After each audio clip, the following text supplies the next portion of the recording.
To cancel your Hostinger subscription, follow these steps. Log into Hostinger.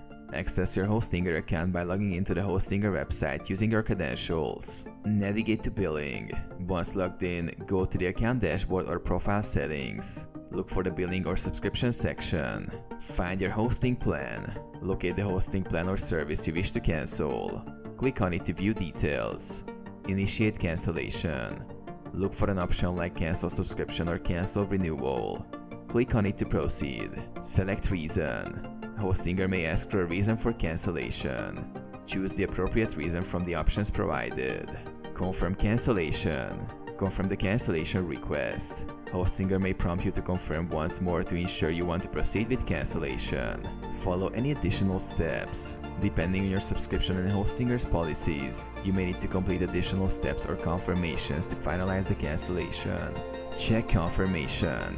After cancellation, Hostinger should send you a confirmation email. Review this email to ensure the cancellation was processed successfully.